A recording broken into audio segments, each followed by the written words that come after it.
Flatout Investments and WTS Dynamics podcast number 5. I've got Stuart from Brixton. He is a sales manager. He's actually the person that I have been communicating with back and forth from day one when we first started our working relationship. So Stuart, I want to go ahead and introduce you. You can kind of go ahead and do your intro. Hi guys, my name's Stuart, sales manager here, as Albert said, and I've been with Brixton since their conception. Part of the idea behind the brand was just sort of changing the way the industry works, making things a lot more transparent for the retail side of clients, and making the process a lot simpler and providing top-tier, premium-grade quality wheels at an affordable and more cost-effective price point than usually offered. Yes, definitely, Stuart. So guys, I think one of the main reasons that I had gravitated towards going with, wanting to be a dealership for Brixton, the number one reason was their designs. And Stuart, I have to give it to you. You guys really came up with, it's very difficult in the wheel industry, I think, as the first thing that I wanted to kind of cover was that, there's, I mean, I don't want to say millions, but there's definitely thousands of designs out there. Oh, there's lots. Yeah. And the fact that you guys came up with just the intricate designs, just to kind of go over a couple of the ones, obviously like the PF5, which is one of my favorite, the PF1, which was really one of the first wheels I had ever seen from you guys. And it was just, when I saw it, I'm like, holy shit, who are these guys? Like, I gotta meet Brixton. I gotta talk to these guys. I want to represent their brand. So can we kind of we're going to run down the 4 topics that we discussed. So the first one was the new involvement and role that high-performance forged wheels play in the modifying world of supercars today. Yeah. So going to a forged wheel as opposed to the OEM wheels that come, a lot of the times with factory wheels on supercars, they are forged right out of the box. So it's not that you're getting a substantially different technology, but what we do here is just part of our engineering process. Everything is tailored specifically for each vehicle that it's made for. So we tailor the weight characteristics specifically for each wheel. So the front wheels are tailored for the front of the car, the rear obviously tailored for the rear. But part of our process during the engineering is the FEA process, where we actually do impact analysis and test the wheels and push the limits of what they're actually going to be able to handle. So during that, it results in the wheels becoming a very light product. Where the OE manufacturers, they're making something that is aesthetically pleasing to go with the car, but they're not necessarily trying to perfect the fitment. They're not trying to make the wheels as light as they can be. Oftentimes they're overbuilt. They're something that's just sort of a more cookie cutter fitment, so to speak. And that is where the aftermarket side of the industry can come in and really, really change the way the car looks, the way the car handles. If you want to increase your performance, reduce braking times, increase acceleration, changing to a lighter wheel set is really the simplest and most direct way to affect a change on the performance of the car right away. Correct. Yeah, I'd have to totally agree. That was one of the number one things that we wanted to kind of share with the C8 group, to give them an insight of what, why we're trying to go ahead and give them the opportunity to do this discount program for them for the C8. Kind of segues into the next thing that we wanted to talk about, which was, you nailed it right on the head, man. And that's what I wanted to make them really educate them on understanding.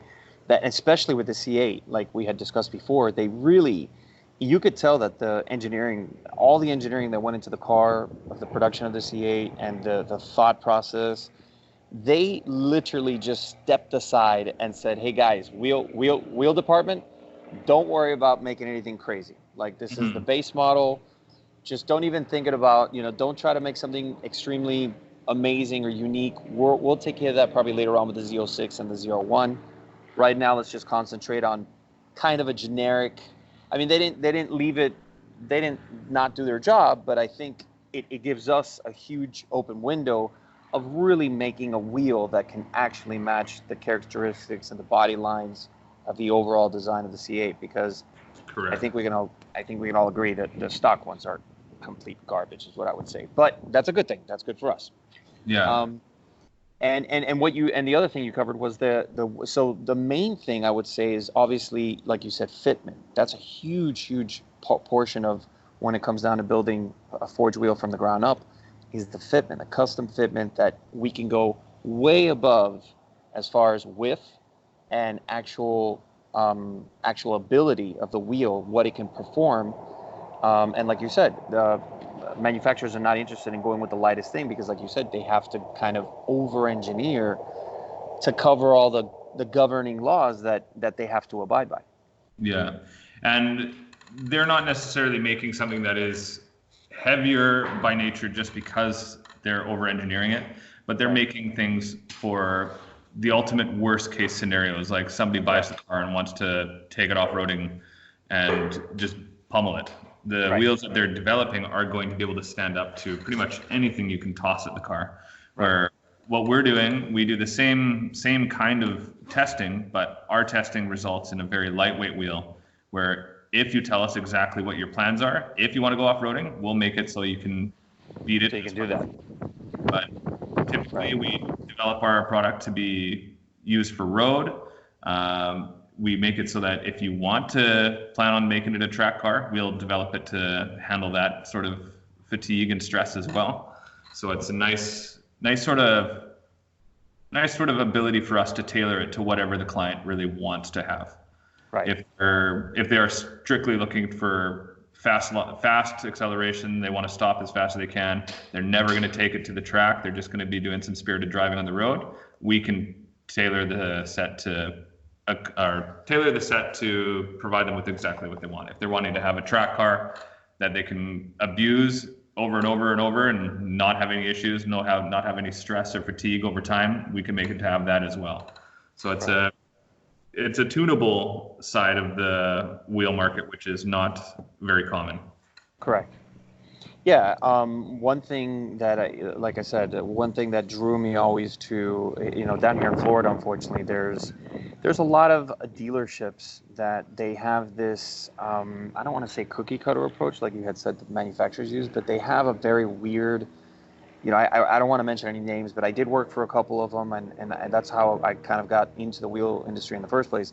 And what I didn't like, what I was seeing was that you had a lot of these guys that, it didn't matter what supercar the person was coming at them with, the salesperson or the owner would just straight up, he would just use this thing. It was ridiculous. It was, okay, so if the car came with 20s, we're just going to go ahead and go with 21, 22s. We'll just, or even higher, sometimes 22s, 23s, which was on a staggered setup, it was ridiculous. It's like, why would you want to increase? If anything, you'd want to, obviously, depending on what most of the people wanted to use the car for, but mainly on a supercar, you don't want to hinder the dynamics of the car. And there's a reason why the manufacturer didn't put 22s and 23s on it. People could say that looks good. Well, there's other ways of doing that. See, if you could go with the same stock 20, let's say the stock size, but a wider width. And if you drop the car, sometimes maybe a half an inch, a little bit more than half an inch, let's say maybe half an inch to an inch, guess what? That wheel diameter now matches. It doesn't have that wheel gap it has to deal with. And now it's like a compensation that instead of doing that, they'll just throw a bigger wheel on it. Correct. In my opinion, and I think you could side on this as well, Stuart, that's just the wrong way of doing it. That's the lazy way of doing it.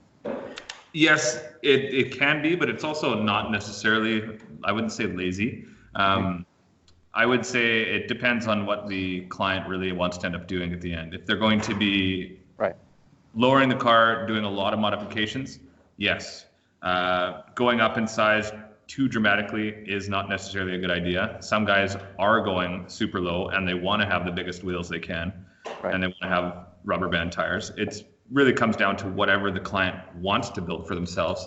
But at a dealer standpoint, yeah, I would say sticking to something that is similar to OEM, maybe one size up. Like if you've got 1920s factory going to a 2021, there's lots of tire options that usually will make it so you can keep your overall rolling diameter identical to factory. You're not changing any of the characteristics of how the car handles or moves or turns, or nothing on that side is really affected by going up, as long as you're keeping the rolling diameters the same. And especially with our product, with the wheels where it's extra light, oftentimes, even going up to the larger diameter, you're still reducing overall mass. Right. So you've got a smaller tire, you've got a bigger wheel, but the wheel is engineered to be as light as it can. That paired with the low profile tire, you're still saving, you're still seeing a weight savings over the factory setups in most cases. Right. And then I think that the major difference usually comes from, going with a wider width. Obviously, then you can go with a much wider tire, and Correct. It'll fit correctly where you want to bring the wheel, depending obviously if it's obviously a step lip with a 3-piece or a 2-piece. Yeah. Then you could bring the wheel all the way out to usually matching up with the fender line, and go all the way down where you've now increased the width, which I think that's the major problem, in my opinion, as far as stock manufacturer wheels. They don't do that at all. And I know, again, we go back to the regulations that they have to go through certain regulations that they can't go that crazy. So it's opened up the world. That's really, I think, one of the reasons why there's an industry. It's a $3 billion industry that comes from, hey, wait a minute, I have the supercar that, yes, performs absolutely amazing and can do everything that the manufacturer wanted it to do.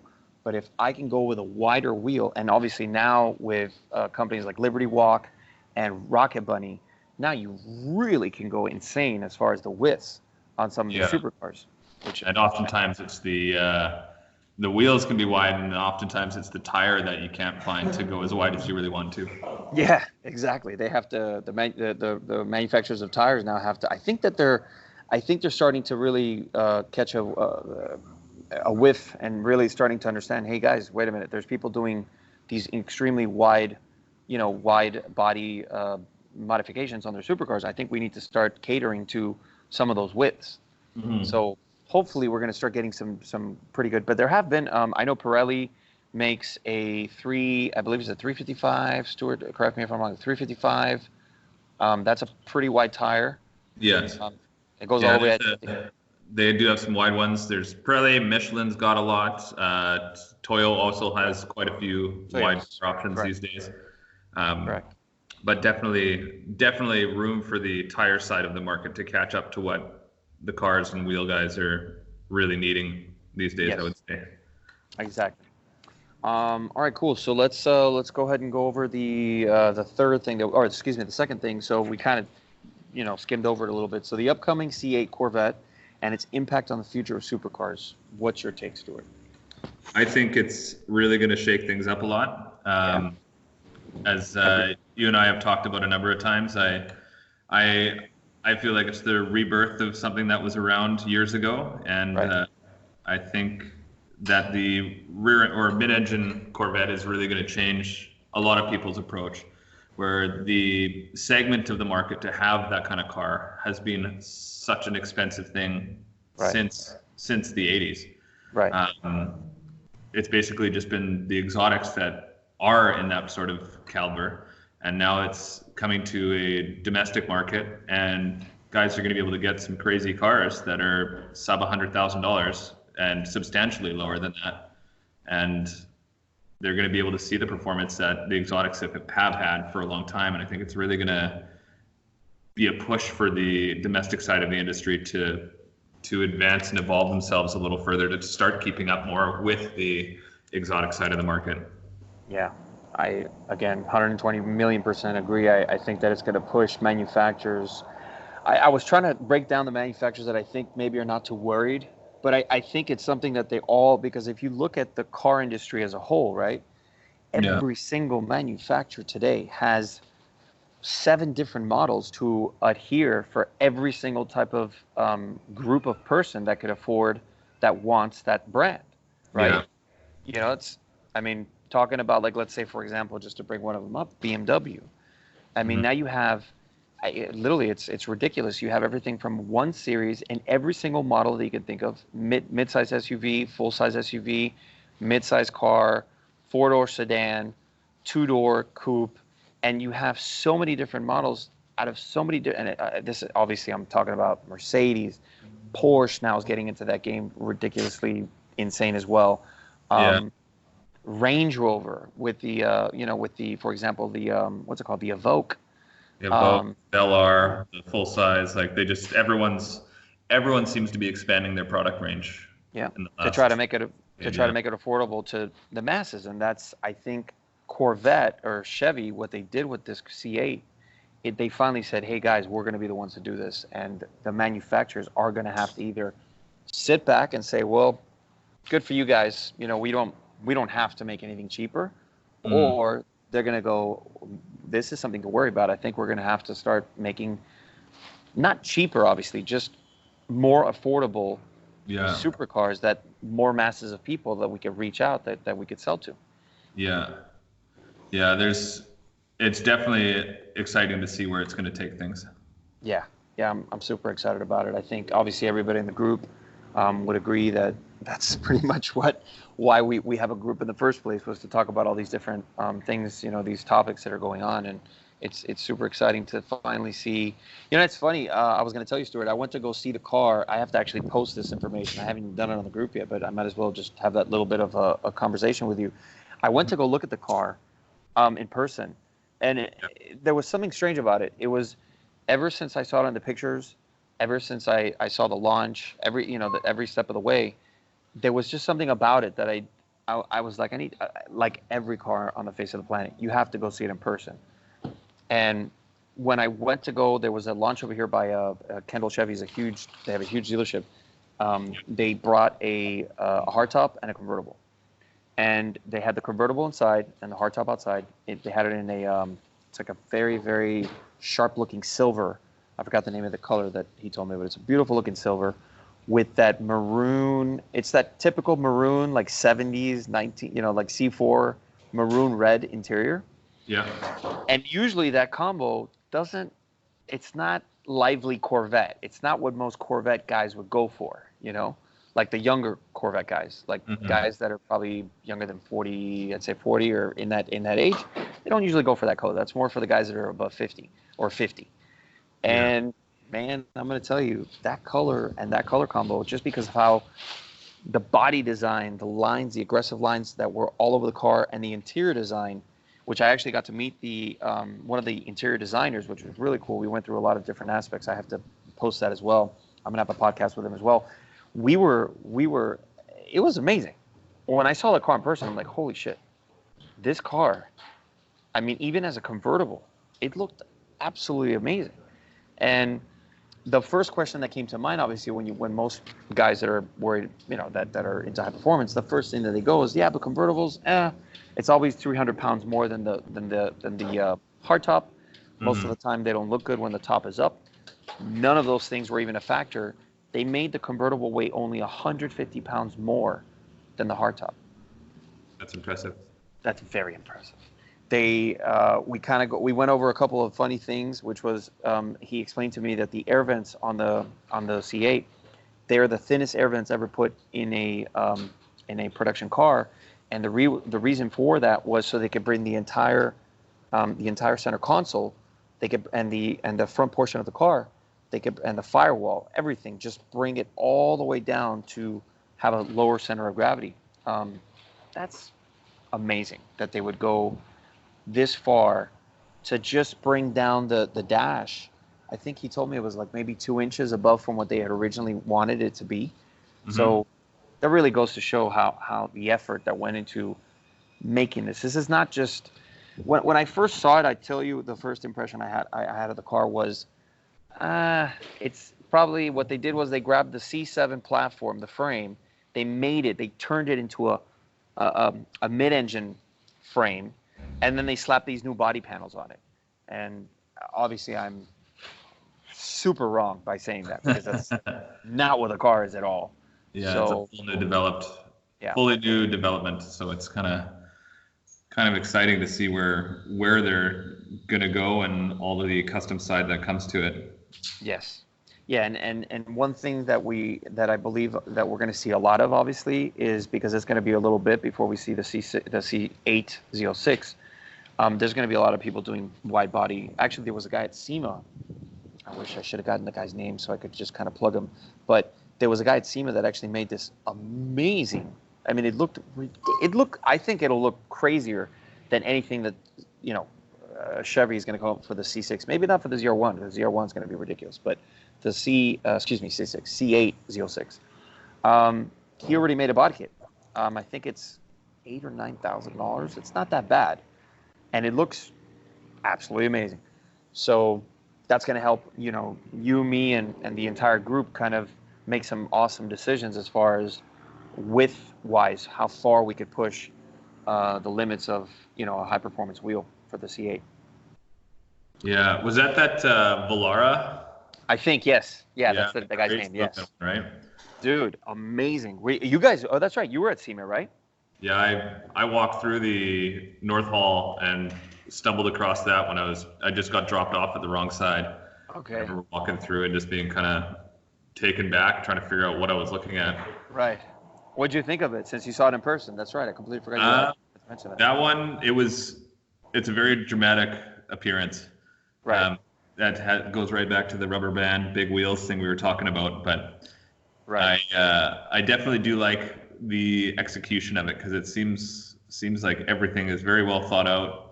All the lines are tailored. Every aspect of the car is custom. That was built on a C6, but exactly what that guy is going to do with a C8, and it's going to be even more crazy. Oh, I didn't know that. It was built on the C6. So that was a C6? Yeah. Oh, okay. That makes sense. Yeah, so definitely very cool, though. It's the gray one with the huge wheels, right? Yes, that one. Yeah, was that the not like... Yes, like you said, I'm not too for that gigantic 22s, and I mean that's just... But I understand why they did it. They're trying to make it shocking. They're trying to make it, appear like you said. You were like, oh shit, what am I looking at here? Yeah, I had no idea what I was looking at until after SEMA, and I found out what it was. What it was, exactly. Yeah. And then those are always, I mean, that's the reason to go to SEMA. When you see things like that, you're like, wow, this is, the reason SEMA is SEMA. Yeah. Tell me a little bit about your experience at SEMA, Stuart. Just besides that, how was SEMA for you guys? SEMA was great, man. A lot of good feedback. A lot of people came by the booth, and awesome. Always, if anybody's listening that's ever worked at SEMA and has been at a booth, they know what it's like, and it's intense to be there. Right. For the 4 days that it's open. We set up on Monday, and then even on Monday, people were coming by talking to us and wanting to see what we were doing. But Tuesday, Wednesday, Thursday, Friday, it was just nonstop. A big crowd of people hanging out, asking lots of good questions, and awesome. Really giving some positive feedback, which is always nice to hear. Awesome. And you guys are showcasing obviously the carbon, the Dymag, the relationship that now you guys have developed with Dymag, which is really cool. Yeah, Dymag has developed that new carbon barrel where it's a flange style, so we assemble it like a normal 3-piece wheel, but the outer barrel is one solid piece carbon. There is no metal. There is no material other than carbon inside the barrels. So on those wheels, just to touch on them, they're on average about a 25% weight saving over the equivalent size wheel in fully aluminum. So it's a very interesting product. And if you have anybody that's looking for something that is purely a performance-driven design, but also aesthetically pleasing, that's where the Carbon Plus lineup comes in. For sure. See some dramatic changes in your performance with just a set of wheels changed. Yeah, just exactly. The second you put them on it, from what I understand, because I've been following carbon wheels for a long time, from the beginning of when I believe when Dymag first started out, and there was another company, I think it was called Carbon Revolution, that tried it out with the Porsches for the GT3s, the 996 GT3, I think it was. Yeah. And I think they got pretty far, but they didn't follow through as far as the engineering. I think it was that they were having problems with cracking and. Yeah, it was fatigue tests. So what Dymag has done, we launched the Carbon Plus last year, so 2018 at SEMA, and we were hoping to have product for probably like January, February was when we were originally anticipating we'd have it.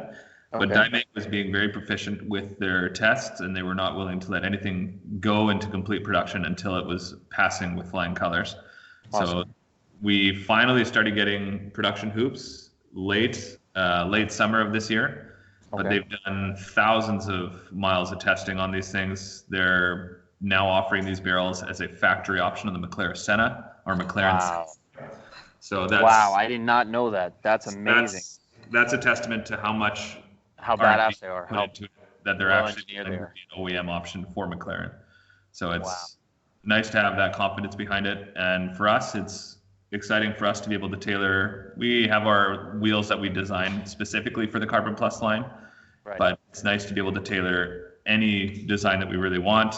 We can make sure it's as light as it's going to be. We use our titanium assembly hardware when we're bolting it together, so everything on those wheels is performance, lightweight, and it's tailored specifically to whatever the client wants it to be. Correct.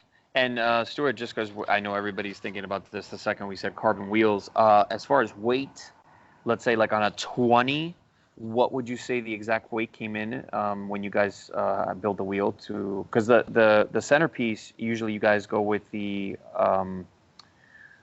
you went with, what was it, the centerpiece? You had gone with just the regular, your regular centerpiece. It's not like you guys did like magnesium centers or anything like that. No, yeah, we're still using 6061 T6 for all of our standard product as well as the Carbon Plus line.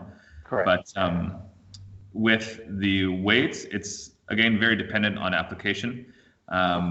You can see as light as probably about 18, 19 pounds for a 20-inch front, and for a 21 by 12. For example, we did a McLaren 720S recently. Okay. And the front wheel came in at 20.4 pounds, and the rear wheel was 24.8. And that's 2021 titanium assembly hardware. That's to use with a 255/30 tire in the front and a 325/25 tire in the back. Right. And that was with that was measured without the tires or with the tires? That was without rubber. Rubber's okay, on top. But that was the fully assembled parts came in at that weight. That's amazing. Yeah, the car from what I remember when they first literally had come out with carbon wheels, I think when Dimag had stated that basically the weight savings would almost be, it didn't matter what car you were talking about. When you did carbon wheels, it's almost, what they had calculated was that it was almost like adding 100 to 80, I think it was 80 to 100 horsepower on any car. So that's, you definitely would feel that, that you're 20, 30, 40 horsepower, that's hard to feel. But when you get up into the 80 or 100 horsepower, that's something you're going to feel for sure. Yeah, I don't really have much to comment on that, but I would definitely say that reducing rotational mass, you are going to notice instantaneous acceleration, braking, everything's going to improve. Right. For sheer numbers of freed up power, I can't really discern what that would be. Right. No, that was a statement that I remember because it like I concreted in my head when I heard when they said that. I'm like, okay, that's something to remember. That goes to show the difference between anything else but carbon. It's just you can't. There's no substitute. There's no comparison. Yeah. Cool, man. This is it's amazing to hear about all of this. I'm glad that we're also covering the carbon on that. That was something that I was we didn't write down, but I'm glad that we were able to kind of get to it because it is something that I know I want everybody in the group to also know about that option. Obviously, it's I think price points start at 15 plus, right? 16,000. Yes, yeah, you're about if you're doing a 20 front, 21 rear, that's MSRP right around 18.5. Okay. Yeah, but that's that's the cost of having a full carbon barrel. You can't. I mean, it's something that is absolutely amazing. And I'm so glad you told me about the Senna. So they had a contract with McLaren and did the actual Senna with them, worked with the Senna? I don't know all the details on it, but I do know that there's a limited production run that they're doing for Senna owners to have the option if they want. If they want. And they're building it for a track setup. Right. Yeah, that's absolutely amazing. So we'll kind of cut down over here to number 3. This is kind of, on you guys, obviously. This is the history, backstory of where you and Brixton started and how forged wheels compared to today's stock wheels. We kind of went over that one. So let's, I think the best thing would be the backstory of where Brixton and you got involved and, just a little bit of history.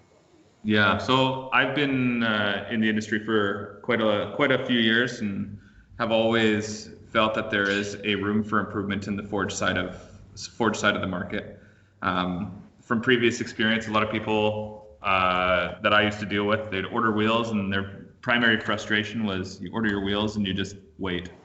You don't really know exactly when it's coming. Your order's getting closer. You can ask for an update. You're going to get an update.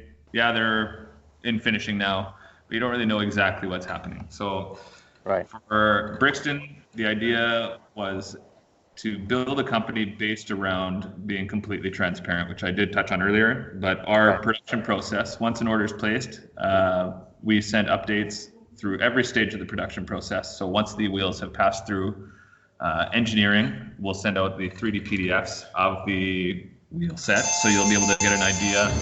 You'll be able to get an idea. Sorry about that. Of what your concavity is going to look like. It's going to be accurate representation. You can view it on any Windows PC. Unfortunately, we can't get it to work on Macs just yet with the 3D PDFs. But that's nice step. So you get to see what your wheel is going to look like before we even start cutting anything. And then once the parts go through lathing, we'll send you the lathe photo updates. Or if they go through lathing and get milled before we do the next update cycle, which is usually every Thursday, Friday, we send out updates.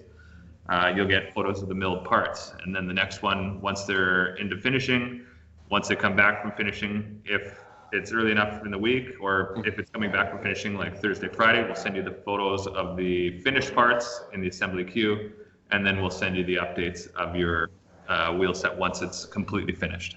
So you get updates usually every 1 to 2 weeks throughout the entire order process, and our average build time is anywhere between about 4 to 6 weeks most of the time, and then in peak busy volume season where we sometimes get up to about 5 to 7, odd cases some orders go to 6 to 8.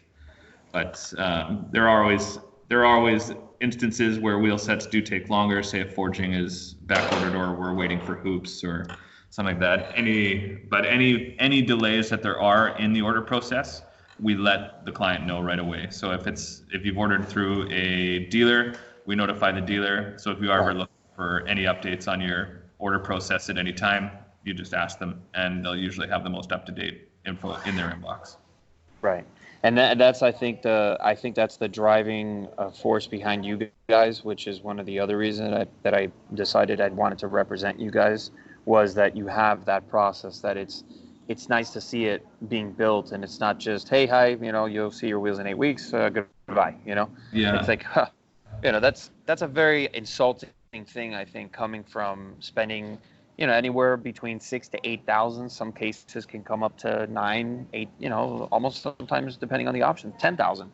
You spend that amount of money on a wheel, hey, let me at least get, some information on the process of where my wheel's getting built. Yeah. So it's just the evolution of the process. As for many years, there wasn't necessarily the technology in place to make that a possibility. But we like to embrace all the newest and greatest sort of opportunities we can find to make things simpler for us as well as for the client. Right. So it's just ingrained in us to keep improving and keep making things more streamlined and more transparent. But as for a little more backstory on Brixton, the two owners, just like I said, they saw room for improvement in the industry and decided that it was something that they wanted to chase and pursue to push their own brand and push themselves. And one of the owners, he's a mechanical engineer, and the other owner has a marketing degree. So the two of them partnered together, have covered pretty much every aspect of what's needed from a good brand to have designs coming out that are fresh and current. We do go through and make sure that when we are creating something new, we try to look at every other brand that we can think of to see if anybody's got something similar. And if there is anything that's too close or too similar, we go the extra effort to make sure that we're making something unique, which I find is something different. A lot of brands, they'll see what other guys make and they're like, cool, we want to make a version similar to it for us. Exactly. Our drive is to create brand new things, as you said, something that you haven't seen before. And that's what we're passionate about, is creating new, innovative designs.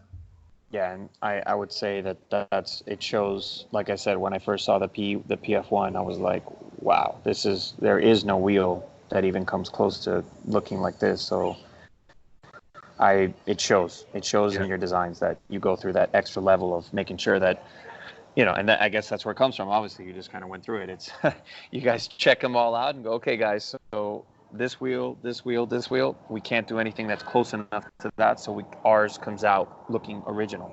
So I think that's very important, because that's one of the, I think a lot of people, for the first time buyer of a performance forged wheel, the number one thing that they're thinking about, unfortunately, even the performance guys, the guys that are worried about or really concentrating on how, what's the wheel going to weigh, what's my advantage, why would I spend this amount of money on a forged wheel?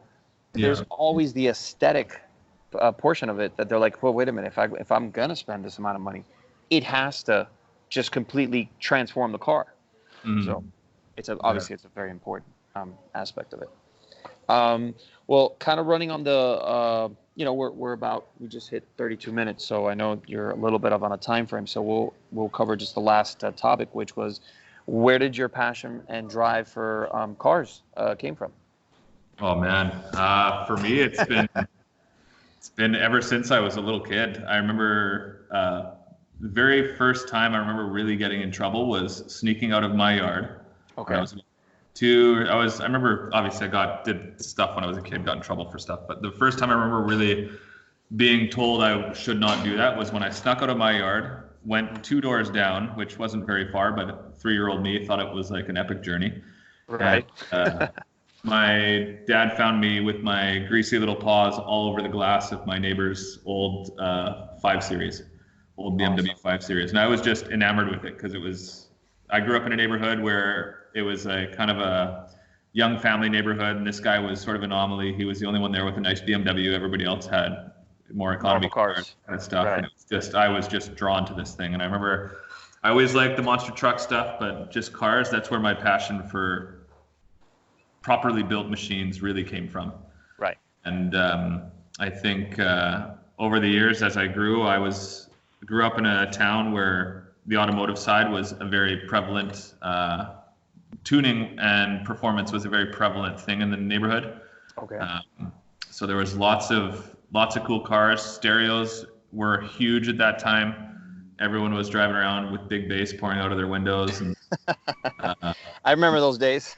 Yeah, it's definitely gone away the buffalo, but it's all just sort of stuck with me. And I've always been passionate about sort of tailoring and making things unique, making them my own. And right. I do feel like at the end of the day, wheels are the biggest impact on the overall look of a car. If you get a car, say you get a new Ferrari or a new C8, for example, and you put a body kit on it, it's going to look cool, but it's still going to look like a stock car until you change the wheels. That's right. So it's just like having a regular set of tennis shoes or going out and getting a crazy pair of Jordans. Right. It's the final touch is really to change the wheels and make it your own vehicle. Because the gents, especially in this sort of side of the market where we're building everything unique, specific for each client, finding something or somebody else with the same car and same set of wheels isn't going to be something you're just going to drive down the road and see somebody else. It'll be few and far between that you'll find somebody with an identical piece. Right. Yeah, and that's one of the main, that's something I wanted to touch on as well. And I down here in Florida, we have one of the, obviously every state now has a big Cars and Coffee, event. And we have one here that it draws in about 10,000 plus people almost every month. And one thing that I wanted to mention, that companies like Brixton and others that have come about to say, hey, listen, I think the market has been saturated. I hate to say it, and I have to mention their name. HRE obviously has been just the forefront, right? They were always there. They've been around for more than 30 plus years. I think that what happened is that they got very, very big, and they actually started thinking about, well, how do we make, same as everybody, just like the manufacturers are doing now, how do we cater to maybe not someone that has 8,000 or 9,000 to spend on a wheel, but has maybe 3,000 or 4,000 to spend on a wheel. And I think what ended up happening was that a lot of the supercar owners and hypercar owners and even just sports car owners, they kind of, I think a lot of these dealerships blinded them, just stating that, we have to push HRE, we have to push HRE, HRE, HRE, HRE, HRE, only because they were getting incentives.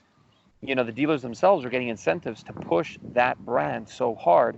So what ended up happening out of that throughout the years now, I've noticed that when you go to a Cars and Coffee today, or any car show, and where people have done obviously wheel modifications, most of the time that's unfortunately what you have to see is HRE. And in my opinion, what happened was that it flooded the market with HRE, and then HRE didn't become that special anymore.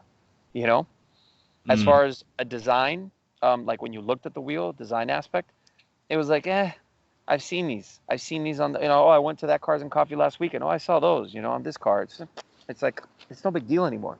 So it's given companies like you, or like Brixton, excuse me, it's given them the ability to come up with, hey guys, this is not the only design that can be put out there. Let's make something more unique. Mm-hmm. And in my opinion, I think that's one of the main reasons. Like I said, I decided to work with you guys, become a dealer for you guys, and one of the reasons why I wanted to push with Chet from the admin of the C8 friends and group that we have on Facebook was one of the main reasons I wanted to offer something very special to these obviously pre-potential owners of the C8.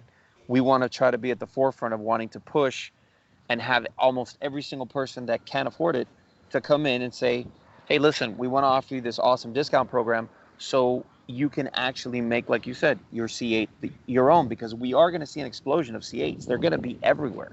Yeah. They definitely will.